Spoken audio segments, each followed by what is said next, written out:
A lot of people of faith have his ear. And one thing I know about Donald Trump is that he wants to know. He genuinely wants to know what people have to say, and he takes it in.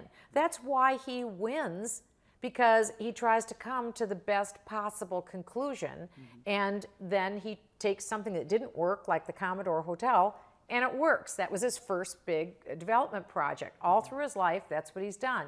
So I'm really happy to know who he surrounded himself. If you look at Barack Obama by contrast, if you look at Hillary Clinton by contrast, tell me where the strong people of Orthodox Christian faith or Orthodox Jewish faith who believe that the Bible is true, who believe that God is who he says who he is, who believe that the Bible is the authoritative word of God. Look at the number of people who advise Hillary who believe that. I don't know of any. Maybe she has some. I don't know of any. But I look at Donald Trump, Ben Carson, solid as a rock. Mike Huckabee, solid as a rock. He's got great people like that surrounding him. Jerry Falwell Jr., whom I love. Franklin Graham, who, do you get anybody better? Dr. James Dobson, who I just absolutely love. Dr. David Jeremiah. I mean, he's got fabulous people speaking into his ear. That's a good day.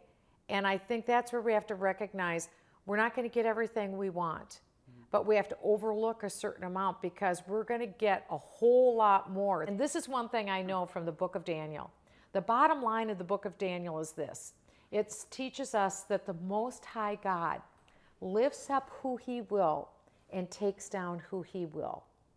And I look at this primary race that the Republicans had, 17 great candidates. I actually supported Ted Cruz. I thought he was fabulous. But I also see that at the end of the day, God raised up, I believe, Donald Trump, who was going to be the nominee in this election. I don't think God sits things out. He's a sovereign God. Donald Trump became our nominee. I think it's very likely that in the day that we live in, that Donald Trump is the only individual who could win in a general election of the 17 who ran. Maybe I'm wrong. I don't know. But I do know that the Bible is true, and Daniel teaches the Most High God, which is one of God's names, is the one who lifts up who he will and takes down who he will. And so that's why my prayers and my actions and my work on a daily basis are to make sure that Donald Trump becomes President Trump on the first Tuesday of November, this 2016.